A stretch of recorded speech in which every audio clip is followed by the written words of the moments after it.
What's going on, everybody? My name is Chris, and I'm going to be showing you a tutorial on how to build my cozy yet functional house in RuneScape Dragonwilds. This house has everything that you could possibly need in terms of storage and crafting needs, and just offers a cozy atmosphere while you rest after a long adventure. You can build this house wherever you'd like to on the map, but just for this tutorial, I'm going to show you how to build it right here in Bramblemead Valley, across from where the village ruins are. And the wise old man is right over there to give you reference. If you do decide to build it in another location, you just may not be able to have this middle deck here due to how the elevation is built in the house. So before we get started with the tutorial, I do want to show you the inside of the house. That way you can kind of get an idea of how I built it, give you some ideas on maybe how you change things like that. Let's go ahead and go upstairs. We have the kitchen with 2 chests offering plenty of storage for potions, food, whatever you'd like. We have a cozy breakfast nook here.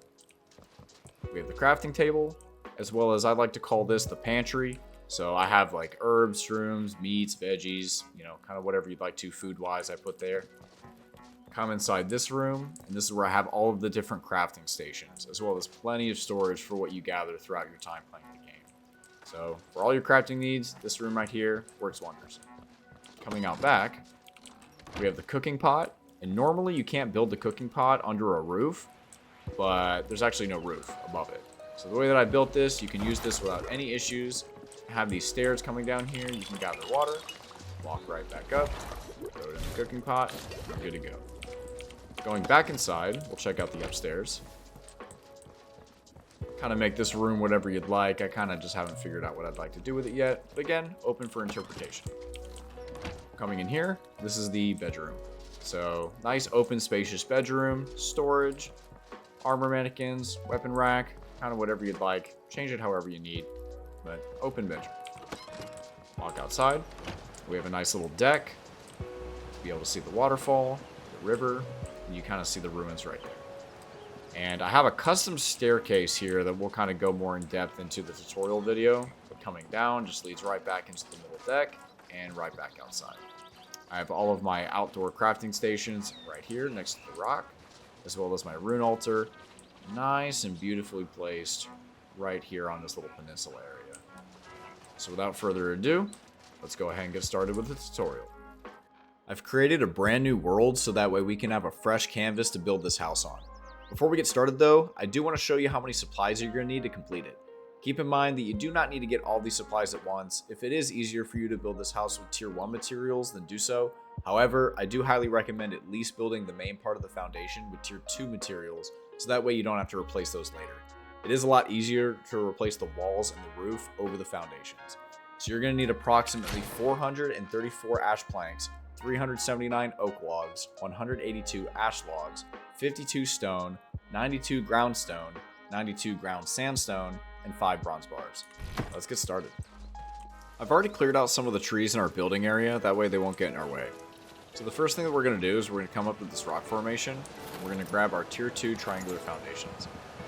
Place it facing about this way, right here in the middle of the rock. We're going to complete a hexagon with the triangular foundations.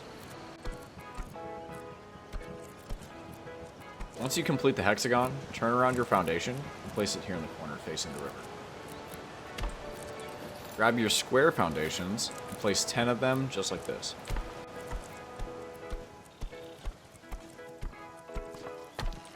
Once you place all 10, grab your triangular foundation again and leave one space here. You're going to place them all along the side.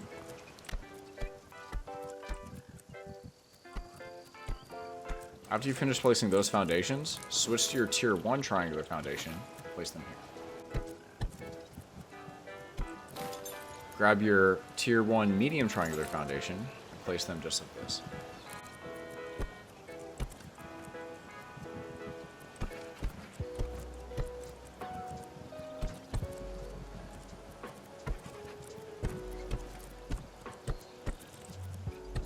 Once you've done that, you've got the main part of the foundation done, and we can go ahead and start building the deck. Take your tier 2 triangular foundation and place it here. Once you've placed those, turn off snapping and place the foundation against the other foundation about halfway down. Turn snapping back on and finish the hexagon. temporarily put a foundation right here on the edge. Grab your 45-degree stairs and place them here. Delete the foundation and complete the staircase. Grab another tier 2 triangular foundation and go all the way against the wall here. Now we have the deck completed. It's time to move on to the walls. When building the walls, I'm going to start with the regular tier 2 door frame and place them in these locations. Grab your tier 2 double window frame and place them in these locations. Grab your single window frame and place them here. Grab your tier 2 walls and place them in these locations. I like to alternate the beams, but it's up to you on how you'd like to do this.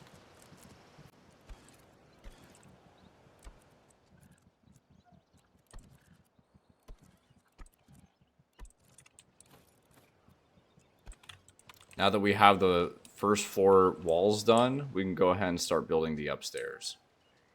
To start working on the upstairs, I'm going to grab the tier 2 45-degree stairs and place them here. I'll grab my medium square tile floor and place it here. Grab another 45-degree stairs and place it there. Now we can go ahead and finish up the floor.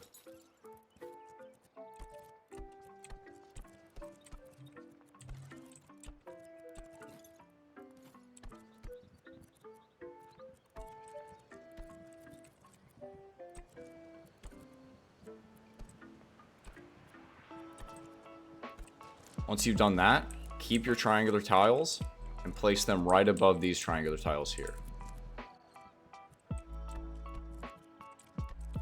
And now we have the second floor done, we can start working on the walls for the second floor. Just like the first floor, we're going to start with the door frames and we'll place them here. Grab your singular window frame and place them in these locations. Grab your double window frame and place it here. Now we can fill in the rest of the walls.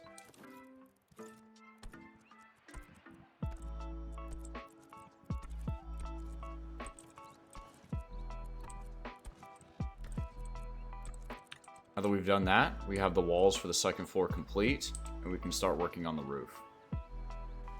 When building the roofs, I highly recommend that you use the Eye of Oculus because it's just going to make things a lot easier for you. Let's start by grabbing the tier 2 square tile flooring and place them above the triangular foundations. Now grab your 45-degree hip roof and place them here.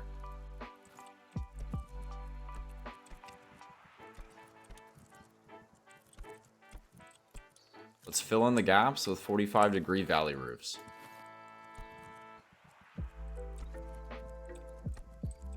And now we can finish up the roof with 30-degree hip roofs and place them in these locations.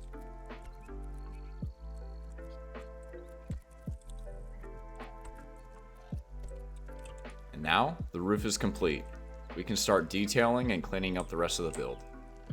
To help visualize what we're trying to accomplish here, I've utilized the ghost mode to go ahead and pre-place everything that we need to build.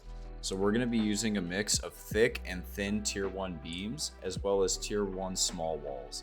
So follow along with me as we build this.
Now that we have the majority of the house built, the last thing that we need to do is build the staircase leading up to the upper deck.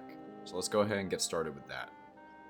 To build the staircase going up to the upper deck, grab a medium triangular tile, and with advanced snapping, place it in the middle of the opening. Grab a vertical thin beam, and place it at the end of the tile leading down to the rock. Grab a short horizontal thin beam, and place it just like this. You'll then take your vertical thin beam, and mirror the other beams. Grab your 45-degree stairs and connect it to the triangular tile. Grab a short 45-degree beam and place it here. You're then going to grab the medium square tile and place it here. Grab a medium triangular tile and place it here. Once you've done that, grab your 45-degree stairs and turn off snapping. You want to try to line it up as best as you can in the middle of this path.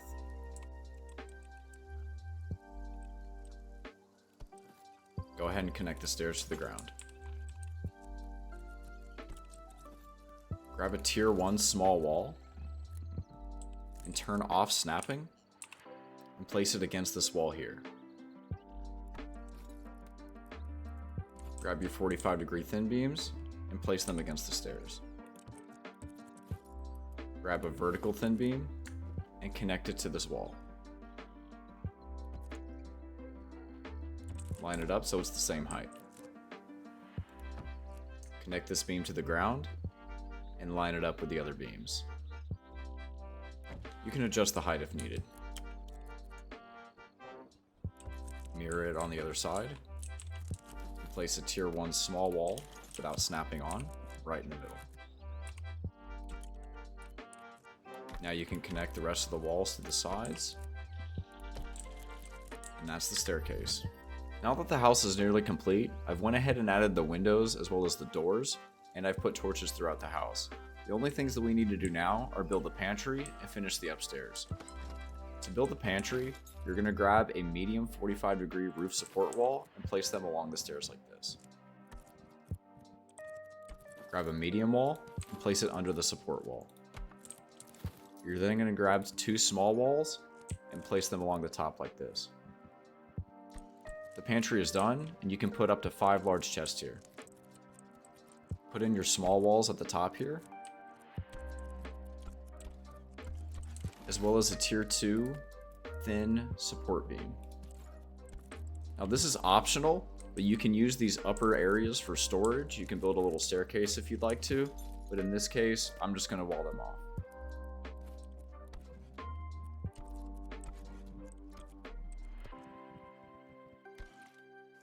And that's it. We finished the house, and it's up to you on how you'd like to customize it from this point forward.